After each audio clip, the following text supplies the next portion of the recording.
কুল্লু বাঙালি আলি বাবা ও আল্লাহ মাফি কইস বাঙালি মাফি সো মাফি সালা বাদেন না ইজি আল্লাহ তো লাক্কেল বাদেন রো লেশ ইজি হেনা এস ফয়দা আল্লাহ তো লাক্কেল কথাগুলো কে বলে জানেন?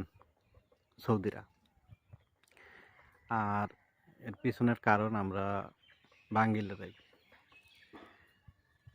রমজানে সৌদি আরবের প্রায় মসজিদে ইফতারের ব্যবস্থা করা হয়।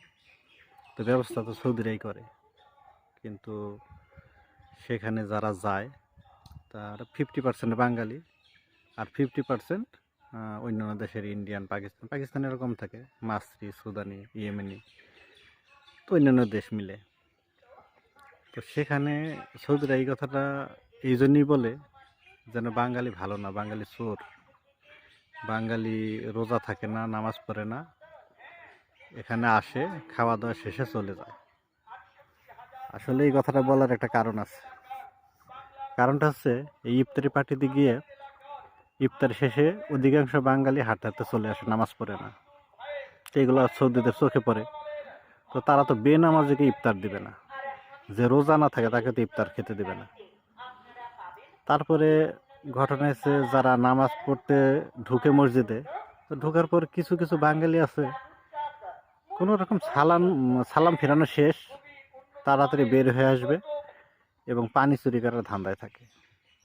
তো সেখানে মুসল্লিদের জন্য পানি রাখে সৌদিরা, দোকান থেকে কিনে এনে পানি রাখে কার্টুন। তো মাগরিব টাইম খায়, তারপরে এশা টাইম, মানে যেই সময় মানুষ নামাজ পড়তে যায় সেই সময় খায়। কিন্তু অধিকাংশ বাঙালির একটা অভ্যাস হচ্ছে পানি চুরি করা। তো তোমার এক বোতল পানি লাগে, তুমি এক বোতলে খাও, একটা খাবে, একটা পকেটে নেবে, একটা হাতে নেবে। এই সেজন্যই সৌদিরা বলে যেন বাঙালি ভালো না, মানে এক বাঙালির জন্য সব বাঙালির দোষ, বাঙালি ভালো না, সব বাঙালি খারাপ, এরা চোর, এরা নামাজ পড়ে না, রোজা করে না, এরা এখানে ইফতার করতে আসে। এরা কেন ইফতার করতে আসে? তো বলি কি ভাই, নিজেদের দেশের বদনাম এভাবে নিজেরা কইরেন না। আপনাদের জন্য আপনাদের মতো একজন দুইজনের কারণে পুরো বাঙালি জাতির দুর্নাম হয় বিদেশের মাটিতে। তো যারা পানি চুরির অভ্যাসটা আছে, এই অভ্যাসটা ছেড়ে দিন।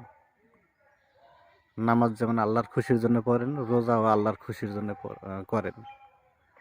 ওই পানি চুরির আশায় আর ইফতার খাবার লোভে রোজা নামাজ করে লাভ নাই।